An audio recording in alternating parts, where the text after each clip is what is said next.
Would you rather feel joy or comfort?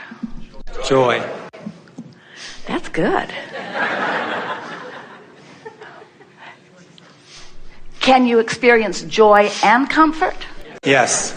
Because comfort is the full manifestational indicator of the alignment of joy. So which comes first, joy or comfort? Joy. You're really getting this. Can comfort come on a new subject before joy? Yes. No? Well, it was a trick question, but the answer really is comfort cannot come before joy, because joy is the alignment with the creation, and comfort is the physical realization of that alignment. And so we're just using different ways to try to get you to care about the vibration first and foremost, and really only. That's really asking a lot of you physical creatures to ask you to give up your attachment to your physical reality. But if you could, you'd be really happy now. We want to reintroduce the concept of pre-paving. Pre-paving meaning watch for a moment when you're in the vortex, and in that moment make your plans. Because the plans made from in the vortex are infinitely more powerful than the plans made from outside the vortex.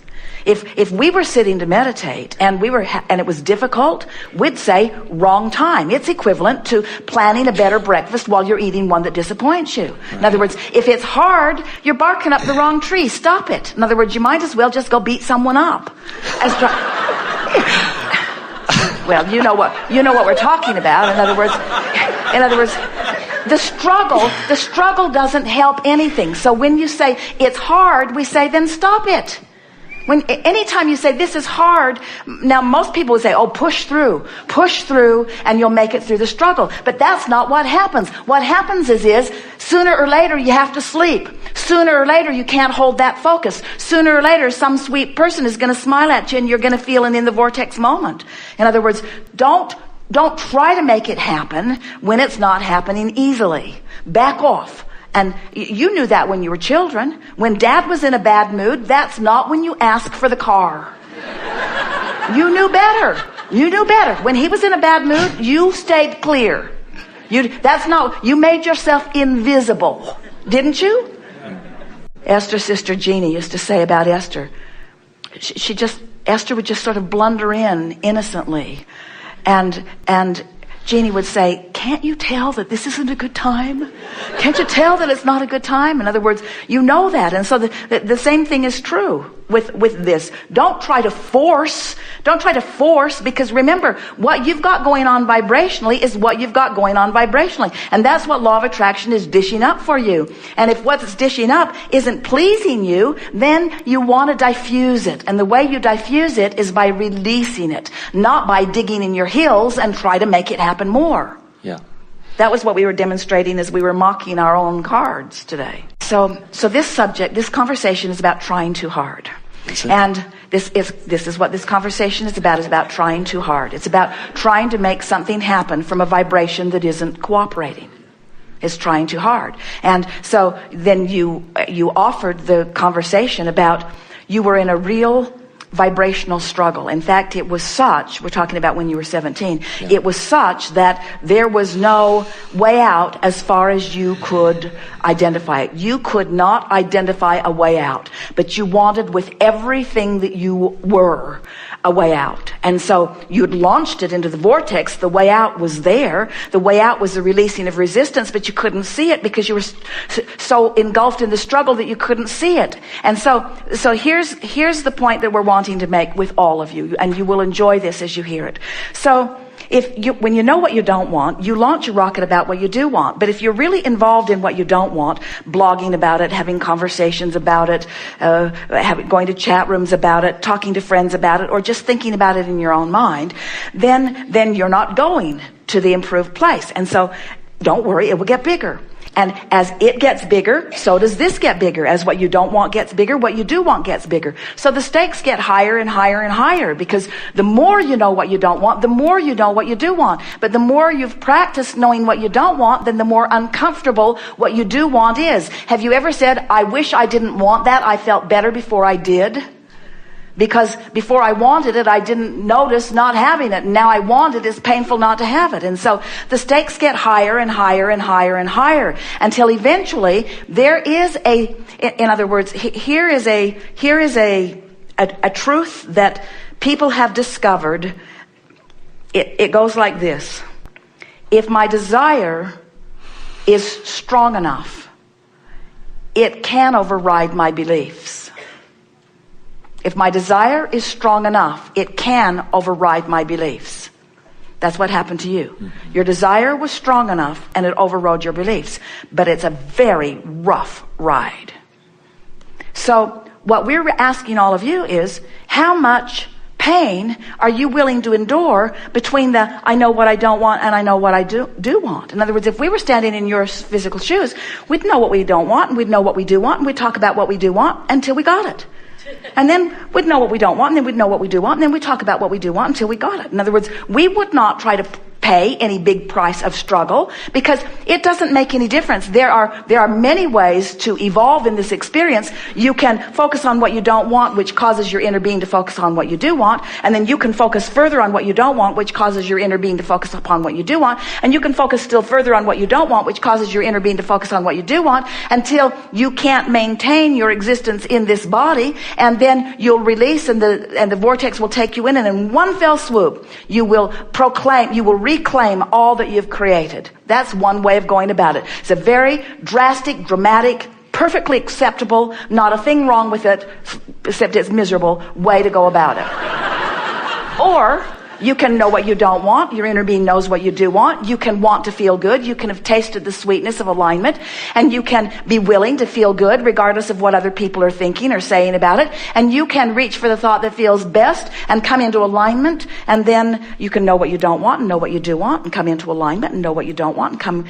know what you do want. And you can have the same sort of powerful evolution that someone who struggled had. You just had a joyful life in the process. Right. And what we really want to put to all of you as humans, we would like to ask a question that you will answer in a vivid way of yourselves. Where did you get this idea that you have to struggle your way into your expansion and evolution? In other words, where do you get that stuff? Nothing in the wholeness of who you are is teaching you that. It must be that you're listening to other strugglers, and it's all they know to teach. Yep. In other words, because in a very mediocre world where you're just hacking out a few physical manifestational privileges, then the struggle might pay off more than the not struggle, in the sense that you can gather more toys and you can get more money along with your stress and strain and all of that. But when you take the big picture into consideration and you factor the joy factor in, you factor the life factor in, you factor the source factor in, there's no place for struggle in that bigger picture. Right. And you had the benefit of being shown the bigger picture when you were very, very young. And yep. Now it's coming into alignment in a way that you can understand it. So we're just going to give you a series of very potent, powerful statements. There is no gain worth talking about in pain. There is no gain worth talking about when you're in pain, because the entire time you are in pain, you're holding yourself in the resistant stance that does not allow the receiving of the legacy that you've already carved out. The way we tell the story is 3 steps to the creative process. Step 1 is ask, and life causes you to do that. Step 2 is source doesn't just answer. Source becomes the vibrational equivalent of what you've asked for. And step 3 is you got to find some way, somehow, to come into alignment with what you're asking for. So here's a series of statements. If we were standing in your physical shoes, these would be some of our mantras. I've decided that I'm a good person and that I deserve good things to happen to me. And therefore, I've decided that I'm going to pamper myself as much as possible. I'm going to look for as much fun. I'm going to look for as much fulfillment. I'm going to look for as much ease. I'm going to follow my ease. I'm going to follow my bliss. I'm going to follow my flow. I'm going to follow the good feeling. I'm going to let the good times roll. I'm going to have a lot of fun. I'm going to hang around with people that are fun to be with. I'm going to look for reasons to feel good. I'm going to keep a diary of good feeling things. I'm going to call it my book of positive aspects. I'm going to get a box. I'm going to call it my creation box. I'm going to throw all kinds of good stuff in it, and I'm going to proclaim it as mine. I'm going to accept the reality of this vibrational reality, and I'm going to go there as often as I can. I'm going to bask. When I find myself basking, I'm going to milk it with everything that I've got. I'm going to look for other people that are doing the same. I'm going to trust that law of attraction is going to cue me up with them. I'm going to feel less responsible to fewer people. I'm not going to let other people make me feel guilty about what I'm doing. I'm not going to take responsibility for where other people are, no matter who they are or how related they think they are to me. I'm going to take no responsibility for how anybody else feels. My marriage vows are going to say, I like you pretty good. Let's see how it goes. I like you pretty good. Let's see how it goes. I just need to warn you that nothing that you do will have any effect on the way I feel. I'm good. I've got that one down. I'm not going to hold you responsible for how I feel ever. So just please yourself and make yourself happy, because that's what I plan to do. And if they go running and screaming away, afraid, then say, good. Good, this is good, because I am queuing myself up for alignment. I had a death experience when I was 17 that showed me that life is supposed to feel good for me. And I am going to figure out a way to carve that feeling out of every single day of my life experience, because that's who I really am. That's what I came to live. Thank you very much.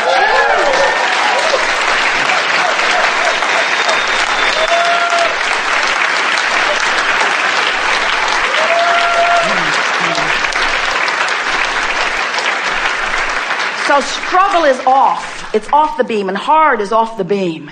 When you say, this is hard, I can't figure it out, hear the voice in the back of your head, which is us saying, then do something else. Do anything else. Let the curse lift off of you. Do something else. Break the vibrational chain of pain. Change your mind. Change the subject. Change the conversation. Change the person you're talking to. Change the thought. Change the image. Change your clothes.